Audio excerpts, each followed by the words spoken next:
في قلب أفريقيا وبالتحديد في الكاميرون حصلت كارثة من أغرب الكوارث اللي ممكن تسمع عنها في حياتك. كارثة ما كانش فيها ولا حرب ولا مرض ولا حتى انفجار بركان ظاهر قدام الناس. في ليلة هادية الناس نايمة في بيوتها عادي والحيوانات مربوطة في الحظاير وكل حاجة كانت ماشية طبيعي، لكن في لحظة الهواء كله اتغير والضباب نزل من فوق البحيرة كأنه ستارة الموت، واللي بيقرب منه كان بيختفي. والصبح القرى كلها اتحولت لمقابر صامتة، جثث مرمية في الشوارع وحيوانات ميتة في الحقول، حتى البحيرة اتلونت بالأحمر كأنها اتغطت بالدم. والكارثة الأكبر من كل ده إن مش دي أول مرة تحصل، دي حصلت قبلها بسنتين في بحيرة تانية بنفس الشكل بالظبط. الناس افتكروا إن هي لعنة أو تجربة سرية، لكن في الحقيقة هي كانت أصعب من كل الخيال. كارثة بحيرة نيوس اللي في ليلة واحدة قتلت أكتر من 1700 بني آدم من غير ما حد يسمع صوت طلقة ولا يشوف نقطة دم واحد. جهز أي حاجة تشربها وتعالى عشان تسمع حاجة أول مرة تسمعها.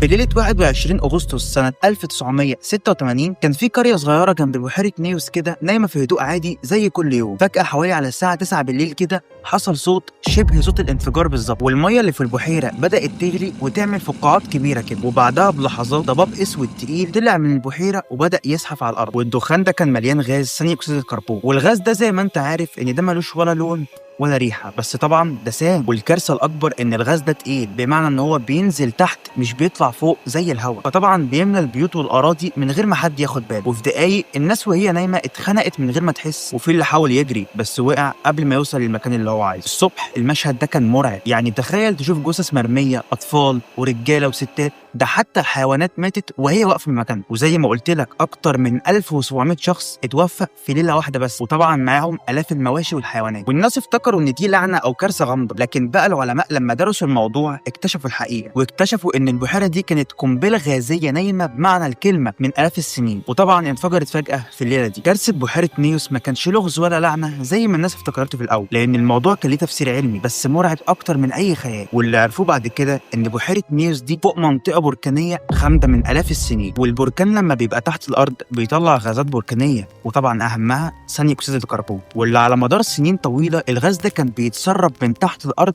ويخش جوه الميه. والميه من فوق كان شكلها عادي جدا، لكن تحت كان خزان ضخم بيتكون في هدوء خالص. والخطر هنا ان ثاني اكسيد الكربون بيدوب في الميه بضغط عالي، يعني البحيره من تحت اكنها زي ازازه بيبس متسابه في الثلاجه من غير ما حد يعرف ان فيها غاز. وطبعا في ليله 21 اغسطس حصلت الشراره، والعلماء بيقولوا ان في انهيار صخري جنب البحيره هو اللي فكر الموضوع ده، يعني في صخره وقعت قلبت الميه من تحت والضغط اتكسر فجاه، يعني زي ما بيحصل لما تفتح ازازه بيبسي وانت كنت لسه بتركها، الغاز بيطلع لبره بقوه رهيبه، وده اللي حصل بالظبط في البحيره. والغاز خرج من البحيره في شكل انفجار ضخم وطلع سحابه لونها اسود نزلت على القرى اللي حوالين البحيره، والناس صحيت على صوت الانفجار، لكن طبعا حسوا كلهم بدوخ وما كانش فيه اي فرصه للهروب. وبعد ما فهم العلماء ان بحيره نيوس دي كانت قنبله طبيعيه تحت الميه، بداوا بقى يدوروا هو ازاي نمنع الكارثه دي انها تتكرر تاني، ولقوا ان الحل الوحيد ان هم يفرغوا الغاز اللي متخزن جوه الميه قبل ما يتجمع تاني بكميات ضخمه. وفعلا ركبوا انابيب عملاقه من قاع البحيره لحد السطح. والفكره دي كانت بسيطه بس عبقريه، لان الانابيب بتسحب الميه اللي فيها الغاز من تحت وبتطلعها لفوق، فالغاز يخرج بره بامان من غير ما يفضل محبوس. وبعد ما العلماء عملوا كده الكاميرون بقت امن بكتير في الموضوع ده، والبحيره فضلت تطلع الغاز شويه بشويه من غير ما يحصل انفجار جديد. وساعتها العلماء اكتشفوا ان في ظاهره جديده اسمها ثوران البحيره، وده مش موجود غير في 3 اماكن بس: بحيره مونون اللي حصلت قبل بحيره نيوس بسنتين زي ما قلت لك في اول الفيديو، وبحيره نيوس، وبحيره ثالثه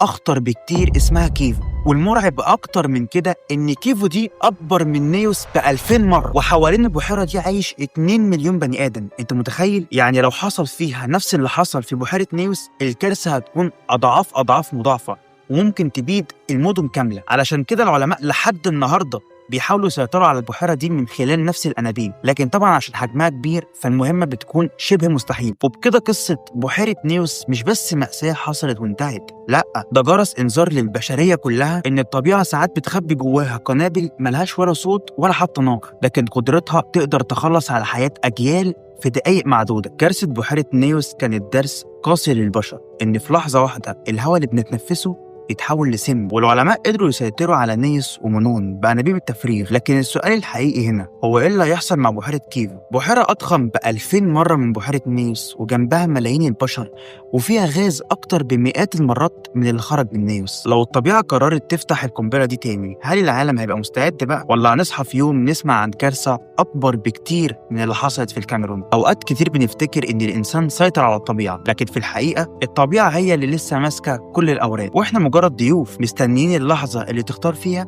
تكشف عن قوته. وبس كده، ده كان الفيديو. لو عجبك ما تنساش تعمل لايك وسبسكرايب، وتكتب لي في الكومنتات محتاج نتكلم عن ايه الفيديو الجاي. وما تنساش دعمك بيفرق معايا جدا عشان استمر في القناة. سلام.